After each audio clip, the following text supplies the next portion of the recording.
مجھے رنگ دے مجھے رنگ دے مجھے رنگ دے مجھے اپنے رنگ میں رنگ دے مولا رنگ دے مولا رنگ دے مولا رنگ دے مولا رنگ دے مجھے اپنے رنگ میں رنگ دے رنگ دے مجھے رنگ دے مجھے اپنے رنگ میں رنگ دے تو کریم ہے تو رحیم ہے تیری ذات سب سے عظیم ہے تو کریم ہے تو رحیم ہے تیری ذات سب سے عظیم ہے نہیں تجھ سا کوئی بھی دوسرا نہیں تجھ سا کوئی بھی دوسرا تو بصیر ہے تو علیم ہے رنگ دے مجھے رنگ دے مجھے رنگ دے مجھے رنگ دے مجھے اپنے رنگ میں رنگ دے مولا رنگ دے مولا رنگ دے مولا رنگ دے مولا رنگ دے مجھے اپنے رنگ میں رنگ دے رنگ دے مجھے رنگ دے مجھے اپنے رنگ میں رنگ دے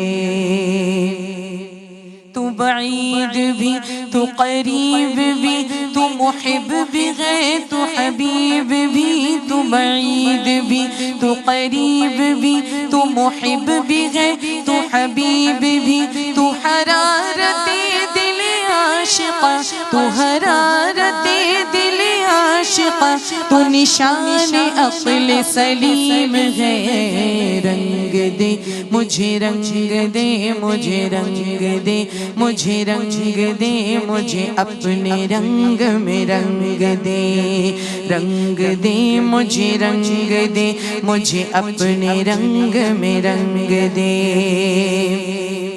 تو حبیب بھی تو حفیظ بھی تو رحیم بھی تو کریم ہے تو حبیب بھی تو حفیظ بھی تو رحیم بھی تو کریم ہے تو بصیر بھی تو نصیر بھی تو بصیر بھی تو نصیر بھی تو کبیر ہے تو حلیم ہے رنگ دے مجھے رنگ دے مجھے اپنے رنگ میں رنگ دے مولا رنگ دے مولا رنگ دے مولا رنگ دے مولا رنگ دے مجھے اپنے رنگ میں رنگ دے رنگ دے مجھے رنگ دے مجھے اپنے رنگ میں رنگ دے مولا مولا رنگ دے مولا مولا مولا مولا مولا رنگ دے مولا مولا مولا مولا مولا رنگ دے مولا مولا مولا سبحان اللہ ماشاء اللہ بارک اللہ تقبل اللہ ذالک اعوذ باللہ من الشیطان الرجیم بسم اللہ الرحمن الرحیم الحمدللہ الذی ہدانا لہذا وما کننا لنہتدی لولا ان ہدانا اللہ صبغۃ اللہ ومن احسن من اللہ صبغہ رنگ دے مولا رنگ دے مجھے اپنے رنگ میں رنگ دے اس خوبصورت کلام سے آج کی نشست کا آغاز کیا ہے اللہم صلی علی سیدنا و مولانا محمد عدد ما فی علم اللہ صلاۃ دائمۃ بدوام ملک اللہ السلام علیکم ورحمۃ اللہ وبرکاتہ جناب خواتین کے لیے اس خصوصی بیٹھک اور نشست کو ARYQ-TV پیش کرنے کی سعادت حاصل کر رہا ہے جس کا سرنامہ ہے سیرت حضرت صدیق اکبر رضی اللہ تعالی عنہ اور ذرہ ناچیز الحمدللہ اس کی میزبانی کا شرف حاصل کر رہی ہے۔ بات یہ ہے کہ وہ زبان جس کو سب کن کی کنجی کہیں وہ اگر کسی کے لیے کچھ بیان فرما دیں تو ان کا مقام و مرتبہ بلند تر ہو جاتا ہے، اور وہ اگر کسی کے لیے ایسا فرما دیں کہ انت عتیق اللہ من النار یا کنت صاحبی فی الغار یا کہیں کہ وصاحبی فی الحوض یا آپ کے لیے فرما دیں کہ آپ میرے صدیق ہیں، آپ میرے رفیق ہیں اور ان کے سامنے جب سرکار دعوت اسلام دیں تو سب سے پہلے آپ کی دعوت اسلام پہ آپ لبیک کہیں، ایسی مزاج شناسی اور حضور جان عالم صلی اللہ علیہ وآلہ وسلم کی رفاقت۔ 2.5 برس آپ چھوٹے ہیں، واقعہ فیل کے 2.5 برس بعد آپ کی ولادت ہوتی ہے، قبیلہ بنو تیم سے تعلق ہے، والدہ سلمہ ام الخیر اور والد جو ہے وہ ابو قحافہ رضی اللہ تعالیٰ عنہ۔ کیا شان ہے آپ کی، آپ جناب ہمیں افضلیت میں اول ہی نظر آتے ہیں، جس جہت سے دیکھیے آپ روشنی ہیں، آ گئی ہیں، اجالا ہیں، آپ ایمان لانے والوں میں سب سے افضل ہیں، آپ حضور کے پہلے صحابی ہیں صلی اللہ علیہ وآلہ وسلم، تقویٰ میں انا اقربکم عند اللہ اتقاکم، تو آپ پرہیزگاروں میں بھی سب سے اول ہیں جناب۔ آج آپ کا ذکر خیر ہو رہا ہے، تیسری نشست الحمدللہ ہم پیش کرنے کی سعادت حاصل کر رہے ہیں، ثانی اثنین اذ ہما فی الغار، اور صاحب غار و مزار کو ہمارا سلام ہو۔ آج جو اسکالرز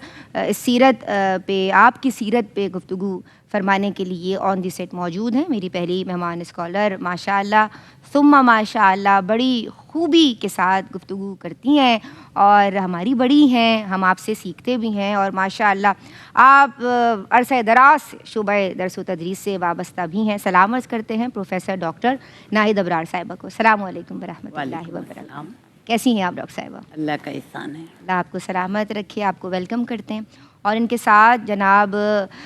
تشریف رکھتی ہیں ماشاء اللہ ثم ماشاء اللہ، حافظہ ہیں، قاریہ ہیں، اور بہت خوبی کے ساتھ ایک منفرد انداز رکھتے ہوئے حضور جان عالم صلی اللہ تعالیٰ علیہ وآلہ وسلم کا، یعنی کتب سیر کا تذکرہ ہو، آپ کی سیرت کا تذکرہ ہو، یا پھر آپ کے اصحاب کا تذکرہ ہو، بڑی خوبی کے ساتھ کرتی ہیں۔ ہم سلام عرض کر رہے ہیں جناب حافظہ عائشہ کو۔ السلام علیکم۔ وعلیکم السلام ورحمۃ اللہ۔ کیسی ہیں آپ؟ الحمدللہ۔ اللہ آپ کو سلامت رکھے، آپ کے لیے بھی دعا گو ہیں، آپ کو خوش آمدید کہتے ہیں۔ اور جس خوبصورت آواز سے ہم نے آج کے پروگرام کا آغاز کیا ہے ماشاء اللہ ثم ماشاء اللہ، میری فیوریٹ بھی ہیں اور بڑی خوبی کے ساتھ حضور جان عالم صلی اللہ علیہ وآلہ وسلم کی ثنا و توصیف کرنا جانتی ہیں اور سب کو اپنا مداح بھی بنا دیتی ہیں۔ محترمہ شمائلہ ناصر خان، السلام علیکم ورحمۃ اللہ۔ شمائلہ آپ کو ویلکم کرتے ہیں، اور ماشاءاللہ بڑی خوبی کے ساتھ صبغت اللہ آپ نے رنگ دے، اور یہ جو رنگائی ہے نا، کون ہے جو اس رنگ میں رنگے، اس میسج کے ساتھ۔ اور یہ جو حضور جان عالم صلی اللہ علیہ وآلہ وسلم کے صحابہ ہیں، یہ حضور کے اسوے پہ عمل کرتے ہوئے قرآن و سنت کے نور سے منور ہیں، تو یہ ہے وہ رنگ جس کی بات ہم نے کی اور آپ نے آغاز کیا۔ ماشاء اللہ آپ کو ویلکم کرتے ہیں، اور انشاءاللہ آگے کلام بھی شامل کریں گے۔ ڈاکٹر صاحبہ میں آپ کی سمت آؤں گی اور قرآن مجید کی روشنی میں آپ کی شان و عظمت بیان کیجیے۔ اعوذ باللہ من الشیطان الرجیم، بسم اللہ الرحمن الرحیم۔ قرآن پاک میں اللہ تعالیٰ ارشاد فرماتا ہے کہ ان قریب ان پرہیزگاروں کو جہنم سے دور رکھا جائے گا جو اپنا مال دیتے ہیں تاکہ انہیں پاکیزگی حاصل ہو، نہ ان پر کسی کا کوئی احسان ہے نہ وہ بدلہ لینا چاہتے ہیں، صرف اپنے بلند و بالا رب کی رضا کی تلاش کے لیے قریب ہے کہ وہ خوش ہو جائیں گے۔ جب حضرت ابو بکر صدیق رضی اللہ تعالیٰ عنہ نے حضرت بلال کو منہ مانگے داموں خریدا اور آزاد کر دیا تو کفار کو بڑا تعجب ہوا کہ ابو بکر نے منہ مانگے داموں خریدا اور آزاد کر دیا، یقیناً بلال کا کوئی احسان ابو بکر پر ہوگا۔ تو یہ آیت نازل ہوئی کہ ابو بکر نے یہ کام اللہ کی رضا کے لیے کیا ہے، نہ اس پر کسی کا کوئی احسان ہے نہ اس کو کسی کا کوئی بدلہ دینا ہے۔ قرآن پاک میں اللہ تعالیٰ ارشاد فرماتا ہے کہ اگر تم اس نبی کی مدد نہیں کرو گے تو اللہ ان کی مدد فرما چکے ہیں۔ اللہ نے، کفار نے ان دونوں کو وطن سے نکالا ان کے، اور دونوں غار میں تھے، اور وہ اپنے ساتھی سے فرما رہے تھے کہ غم نہ کرو، اللہ ہمارے ساتھ ہے۔ تو اللہ تعالیٰ نے ان پر اپنی تسکین نازل فرمائی اور ان کے لیے لشکروں کو بھیجا جو انہوں نے نہ دیکھے، اور اللہ تعالیٰ نے کفار کی بات کو نیچا کر دکھایا۔ بے شک وہ بڑی حکمت والا اور شان والا ہے۔ سورہ توبہ میں اللہ تعالیٰ ارشاد فرماتے ہیں کہ جب وہ دونوں غار میں تھے اور وہ اپنے ساتھی سے فرما رہے تھے کہ غم نہ کرو، اللہ ہمارے ساتھ ہے، تو اللہ تعالیٰ نے ان پر اپنی تسکین نازل فرمائی، یعنی ان کی مدد فرمائی۔ تو قرآن پاک میں اللہ تعالیٰ نے نبی کریم صلی اللہ علیہ وآلہ وسلم کے ساتھ حضرت ابو بکر صدیق کا بھی ذکر فرمایا ہے، اور اللہ کو یہ ذکر اتنا پسند آیا ہے کہ اللہ تعالیٰ نے قرآن پاک میں 6 بار اس ذکر کو فرمایا ہے گا۔ قرآن پاک میں اللہ تعالیٰ ارشاد فرماتے ہیں کہ وہ جو سچ کے ساتھ تشریف لائے اور وہ جس نے اس کی تصدیق فرمائی۔ تو مفسرین کہتے ہیں کہ سچ کے ساتھ تشریف لانے والے نبی کریم صلی اللہ علیہ وسلم تھے، اور تصدیق کرنے والے حضرت ابو بکر صدیق رضی اللہ تعالیٰ عنہ تھے۔ جب ابو جہل نے حضرت ابو بکر صدیق سے کہا کہ سنا ہے کہ نبی کریم صلی اللہ علیہ وسلم فرما رہے ہیں کہ اللہ تعالیٰ نے انہیں آسمانوں کی سیر کرائی، تو ابو بکر صدیق نے کہا میرے نبی نے کہا ہے تو سچ کہا، اگر اس دن صاحب کا لقب صدیق پڑ گیا۔ تو حضرت ابو بکر صدیق رضی اللہ تعالیٰ عنہ کی شان و مرتبہ یہ ہے کہ اللہ تعالیٰ نے قرآن میں آپ کو متقی و پرہیزگار کہا ہے، آپ کو ابو الفضل فضل والے کہا ہے۔ اللہ تعالیٰ نے آپ کی ایمان، صداقت و قربانیوں کی گواہی دی ہے قرآن پاک میں، اور قرآن پاک میں اللہ تعالیٰ نے آپ کو نبی کریم صلی اللہ علیہ وسلم قریبی رفیق اور ہجرت کا ساتھی کہا ہے گا۔ تو اللہ تعالیٰ سے یہی دعا ہے کہ اللہ تعالیٰ ہم سب کو ابو بکر صدیق رضی اللہ تعالیٰ عنہ کی سیرت اور کردار پر عمل کرنے کی توفیق عطا فرما۔ کیا بات ہے، سبحان اللہ۔ وَسَيُجَنَّبُهَا الْأَتْقَى الَّذِي يُؤْتِي مَالَهُ يَتَزَكَّى، یہ وہ لوگ ہیں جن کا ذکر خیر ہو رہا ہے، یہ کمپینینز ہیں حضور جان عالم صلی اللہ علیہ وآلہ وسلم کے، اور یہ افضل البشری بعد الانبیاء ہیں بالتحقیق سیدنا صدیق اکبر کے اللہ نے جہنم کی آگ سے ان کو دور کر دیا ہے، اور یہ خالصاً اللہ تبارک و تعالیٰ کی رضا کے لیے خرچ کرتے ہیں۔ کیا بات ہے آپ کی، کیا شان ہے آپ کی۔ آج آپ کا ذکر خیر ہو رہا ہے، ایک بریک شامل کر رہے ہیں، واپس آتے ہیں۔ السلام علیکم ورحمۃ اللہ۔ بسم اللہ الرحمن الرحیم۔ السلام علیکم ورحمۃ اللہ۔ سیرت سیدنا صدیق اکبر رضی اللہ تعالیٰ عنہ میں آپ کا خیر مقدم ہے، اور ہمارے ساتھ حافظہ عائشہ بھی تشریف فرما ہے، آپ کی سمت آتے ہیں، اور ہم آپ سے جاننا چاہیں گے کہ آپ کی دینی خدمات کیا ہیں، آپ روشنی ڈالیں۔ اعوذ باللہ من الشیطان الرجیم، بسم اللہ الرحمن الرحیم۔ سب صحابہ سے جدا ہر ادا صدیق کی، شان ہے اعلیٰ بہت ہی باصفا صدیق کی، اور اپنا سب کچھ نچھاور کر دیا شاہ طیبہ پر، جہاں میں بے مثالی ہے وفا صدیق کی۔ حضرت ابو بکر صدیق رضی اللہ تعالیٰ عنہ جو یار غار بھی ہیں، صدیق بھی ہیں، عتیق بھی ہیں، اور رفیق بھی ہیں۔ مسلمانوں میں جب آپ مسلمان ہو رہے ہیں، آقا کریم علیہ الصلاۃ والسلام نے نبوت کا اعلان کیا، تو بالغ مردوں میں سب سے پہلے اسلام لانے والے آپ، اور اسلام لا کر خاموش ہو کر نہیں بیٹھتے بلکہ آغاز اپنے گھر سے کر رہے ہیں۔ حضرت اسماء بنت ابی بکر رضی اللہ تعالیٰ عنہا فرماتی ہیں کہ جب میں نے اپنے بابا کو دیکھا کہ وہ ایمان کی دولت سے فیضیاب ہوئے اور گھر آئے، تو وہ جب تک ہمارے درمیان سے نہ اٹھے، جب تک ہماری بیچ کی مجلس سے نہ اٹھے، جب تک ہم سب نے ایمان قبول نہ کر لیا، جب تک ہم سب اسلام نہ لائے۔ یہاں تک کہ جو 5 صحابی ہیں عشرہ مبشرہ کے شروع کے، ان 5 صحابیوں میں وہ صحابی بھی ہیں جو حضرت ابوبکر صدیق رضی اللہ تعالیٰ عنہ کی خدمت میں رہا کرتے تھے، آپ کے دوست تھے، اور آپ جس دوست سے ملا کرتے، بات کرتے، اسے آقا علیہ الصلاۃ والسلام کی نبوت کے بارے میں بتاتے، سچائی بتاتے، اور بتاتے کہ میں نے دل سے تصدیق کی، اب تم بھی دل سے تصدیق کرو۔ اس کے بعد اعلان نبوت کا 4تھا سال ہے، جب اعلانیہ نبوت کا آغاز ہو رہا ہے، یعنی کہ سب کو بتایا جا رہا ہے، اعلان کیا جا رہا ہے، حکم نازل ہو گیا، تو آپ نے دیکھا کہ جو قریش کے مشرکین ہیں، کفار مکہ ہیں، انہوں نے ظلم و ستم کے پہاڑ توڑنا شروع کر دیے۔ جب ظلم و ستم کے پہاڑ ٹوٹنا شروع ہوئے تو آپ نے بے دریغ مال خرچ کر کے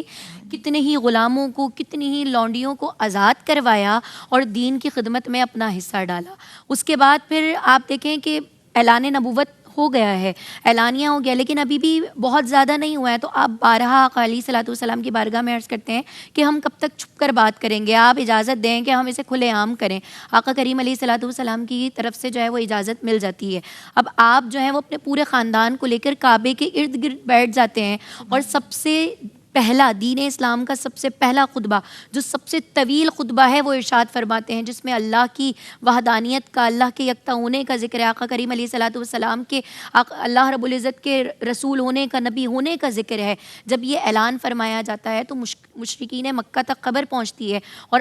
مشرکین جو مکہ ہے نا وہ بہت غصے میں آ جاتے ہیں، اور اس کی وجہ سے آپ کے خاندان کو، یہاں تک کہ آپ کو بھی نقصان پہنچایا جاتا ہے، لہو لہان تک کر دیا جاتا ہے، لیکن اس کے باوجود آپ کا جو دینی خدمت میں حصہ نا، آپ اس سے پیچھے نہیں ہٹتے، آپ اپنی دینی خدمت میں حصہ اسی طرح برقرار رکھتے ہیں۔ پھر اس کے بعد آپ دیکھیں کہ مسجد نبوی کی تعمیر ہو رہی ہے، وہ جگہ جو جگہ رافع بن عمر کے 2 بیٹوں کی ہے، 2 یتیم بچوں کی ہے، وہ جگہ آپ کے پاس آتی ہے۔ آقا کریم علیہ الصلوۃ والسلام کہتے ہیں نہیں ایسے نہیں لوں گا، دل سے دے دی گئی ہے، لیکن حضرت ابوبکر صدیق رضی اللہ تعالیٰ عنہ 10 مثقال سونے کے عوض اس جگہ کو خریدتے ہیں، دینی خدمت میں اپنا حصہ ڈالتے ہیں، اس جگہ کو خرید کر خود مسجد نبوی کی تعمیر میں اس طرح حصہ لیتے ہیں کہ اپنی کمر پر پتھر لاد لاد کر مسجد نبوی کو تعمیر کرتے ہیں۔ پھر اس کے بعد آپ بیت المال میں اسلامی نظام جو ہے نا وہ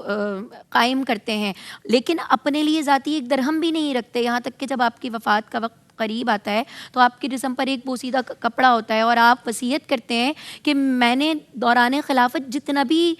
حصہ لیا ہے، جو میری تنخواہ تھی نا، وہ سب کا سب جب بیت المال میں واپس کر دیا جائے۔ اور اس سے بڑھ کر جب جنگ تبوک کا واقعہ پیش آتا ہے، جب جنگ تبوک ہوتی ہے تو جو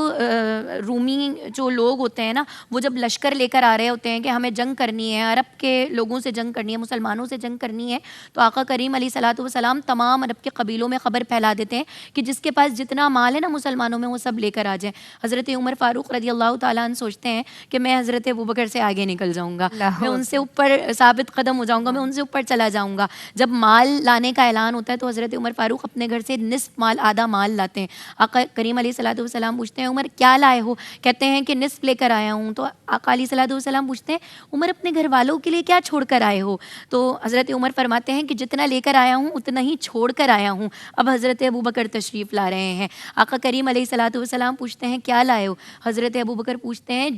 کہتے ہیں جتنا گھر میں تھا وہ سب لے آیا ہوں۔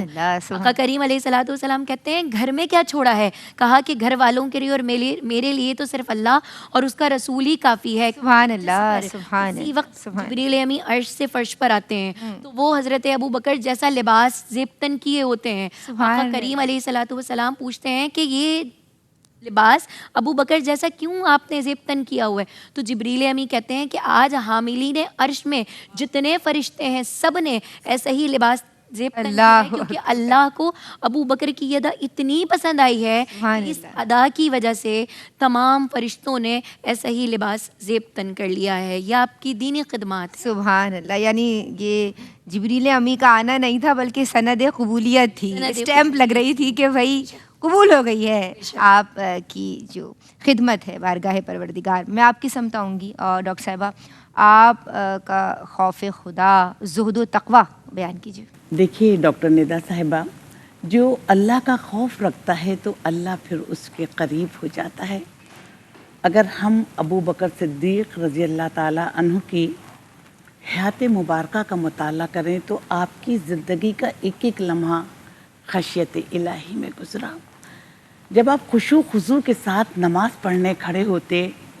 تو اللہ کے خوف سے زار و قطار روتے، آپ کی داڑھی مبارک آنسوں سے تر ہو جاتی، آپ کا لباس مبارک آنسوں سے بھیگ جاتا، اور اللہ سے دعا فرماتے کہ اے اللہ مجھ پر رحم فرما اور مجھے سوالین کے پاس جگہ دینا۔ جب آپ خشوع خضوع کے ساتھ تلاوت کلام پاک کرتے تو اس قدر زار و قطار روتے کہ آپ کو دیکھ کر آس پاس کے لوگ بھی رونے لگتے۔ ایک مرتبہ وہ اپنے گھر میں تلاوت کلام پاک کر رہے تھے، عذاب کی آیت آئی تو اس قدر زار و قطار روئے کہ آپ کی حلق کی آواز بند ہو گئی۔ تو لوگوں نے کہا کہ آپ اس قدر زار و قطار کیوں رو رہے ہیں؟ تو انہوں نے فرمایا کہ پتہ نہیں اللہ مجھ سے راضی ہے یا نہیں ہے۔ آپ کی تقوی کا یہ عالم تھا کہ آپ فرماتے تھے کہ اے میرے رب کاش میں سبزہ ہوتا کہ مجھے چرند پرند کھا لیتے، کاش میں دنیا میں آئے ہی نہ ہوتا۔ ایک مرتبہ آپ نے ایک چڑیا کو دیکھا تو ایک ٹھنڈی آ بری کہ تو کتنی خوش نصیب ہے کہ درختوں کے پھل کھاتی ہے، درختوں کے سائے میں بیٹھتی ہے اور حساب کتاب سے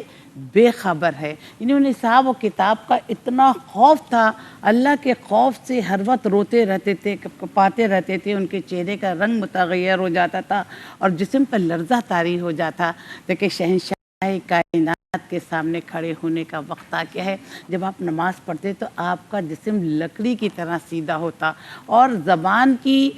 احتیاط کرتے تھے. زبان کی بے احتیاطی کرنے سے بہتر ہے کہ وہ اپنے منہ میں جو تھے وہ کنکریاں رکھ لیتے تھے. جب آپ خلیفہ بنے اور خلافت کے کاموں میں مصروف تھے تو اب فارغ ہونے کے بعد وہ گھر جانے لگے تو صحابہ کرام نے کہا کہ آپ کہاں جا رہے ہیں؟ تو انہوں نے کہا کہ گھر والوں کا پیٹ پالنا ہے، بیوی بچوں کے لیے، گھر کے لیے ضروریات زندگی خریدنی ہے.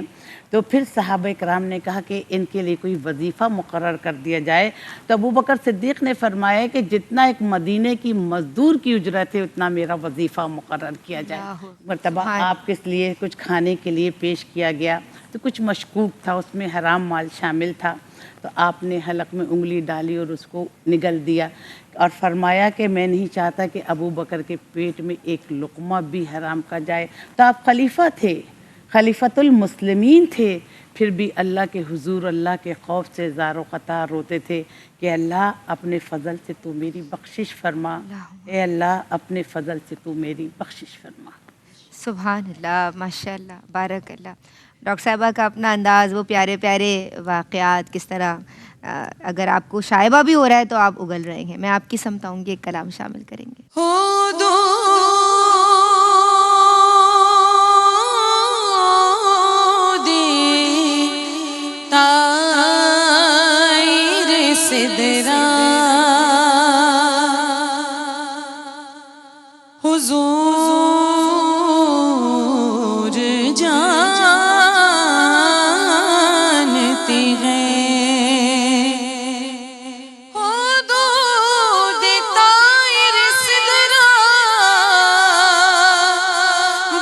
حضور جانتے ہیں اور کہاں ہے عرش معلا، حضور جانتے ہیں کہاں ہے عرش معلا، حضور جانتے ہیں. انہیں خبر ہے کہیں سے، پڑھو درود ان پر کہ تمام نقشہ حضور جانتے ہیں. اور اسی لیے تو سلایا ہے اپنے پہلو میں.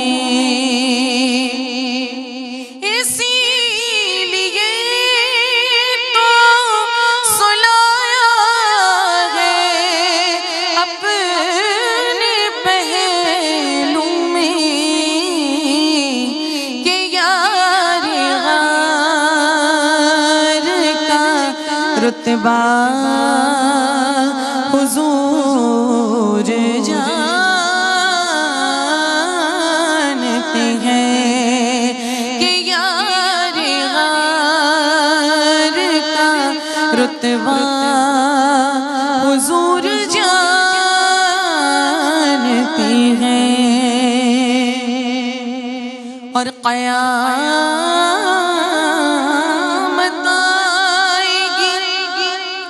اب ان کو علم ہے سرور، قیامت آئے گی کب ان کو علم ہے سرور.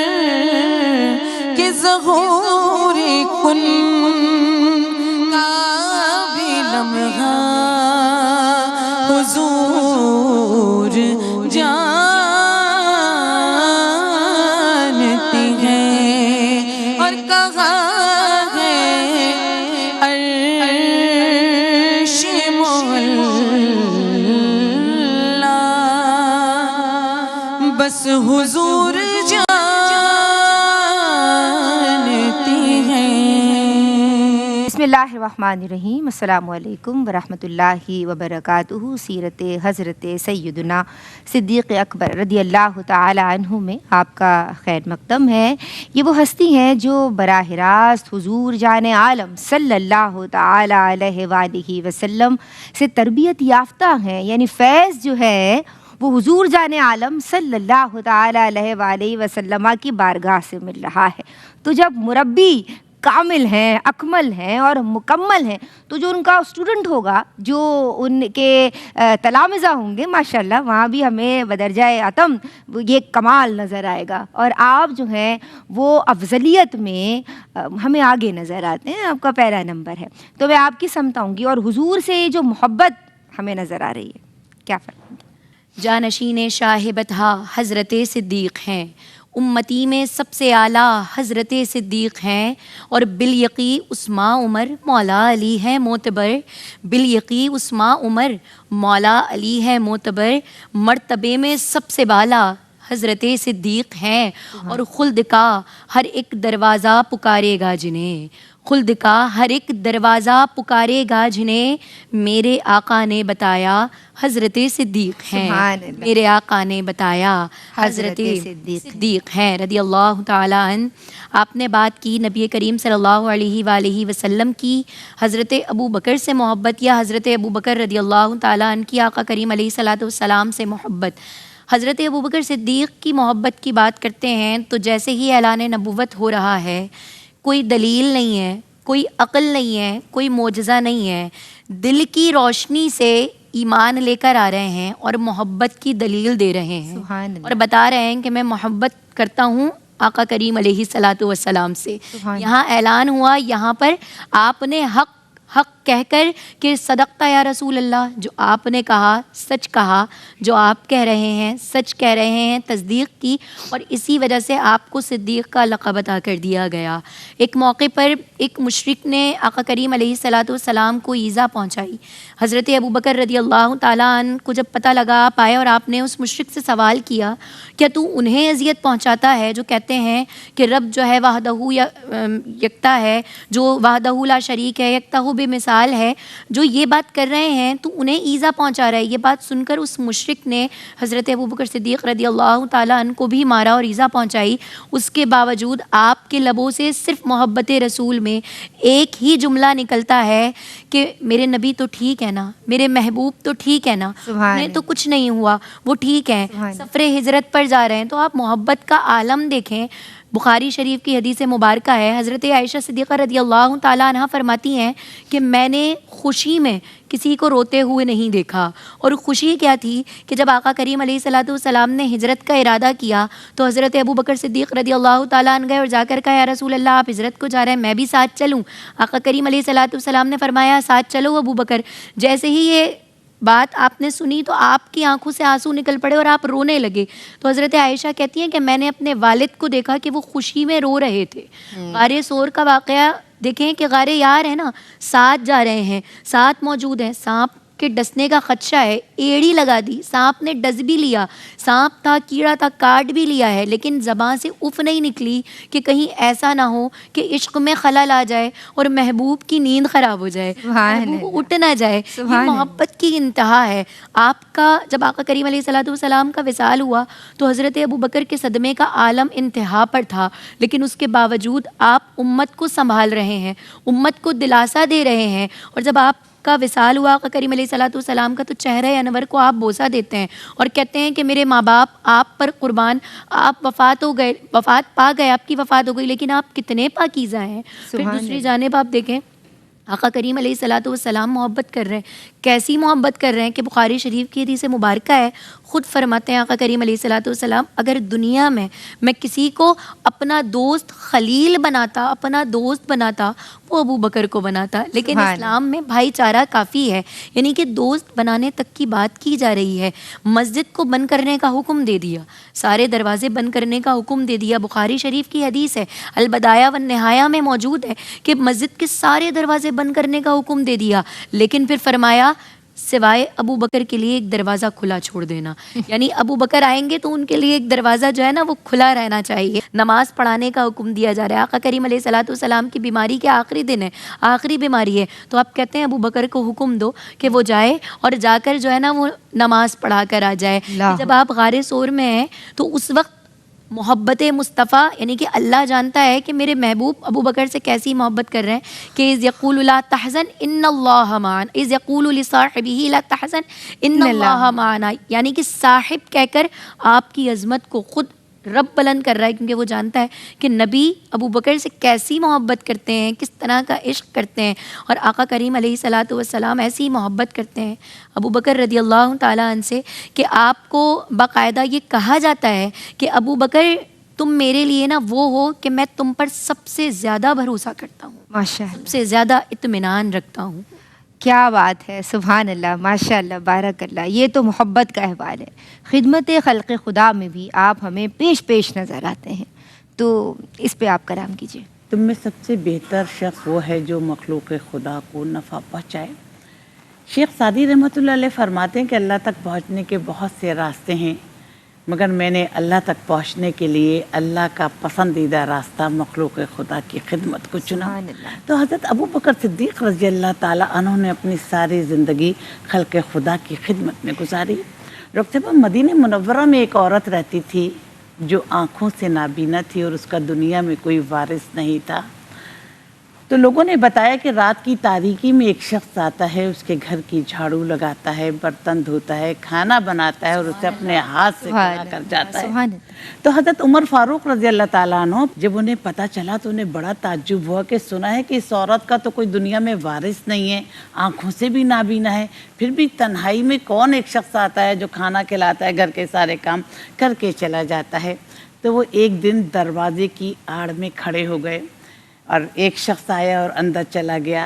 جیسے ہی تارے نمودار ہوئے اور ابو بکر صدیق رضی اللہ تعالیٰ عنہ دروازے سے باہر نکلے، سبحان اللہ، عمر فاروق رضی اللہ تعالیٰ عنہ بے اختیار پکار اٹھے کہ نیکیوں میں حضرت ابو بکر صدیق کا مقابلہ نہیں کر سکتا۔ اللہ دیکھیے، آپ جب خلیفہ نہیں بنے تھے تو اس سے پہلے 2 یتیم بچیاں ان کی بکریوں کا دودھ دھویا کرتے تھے۔ جب آپ خلیفہ بنے تو بچیاں آپ کی خدمت میں حاضر ہوئی تو آپ ابو بکر صدیق رضی اللہ تعالیٰ عنہ نے ان کے سر پر دستے شفقت رکھا اور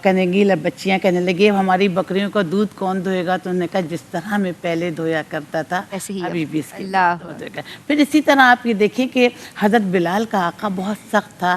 رات بھر چکی پسواتا تھا، دن بھر ان سے کام کاج کرواتا تھا۔ تو حضرت ابو بکر صدیق رضی اللہ تعالیٰ عنہ نے انہیں منہ مانگے داموں خریدا اور پھر آزاد کر دیا۔ دیکھیے، جب ہم خلق خدا کی خدمت کی بات کرتے ہیں تو ہمیں ان صحابہ اکرام کی حیات مبارکہ کو اپنے سامنے رکھنا چاہیے۔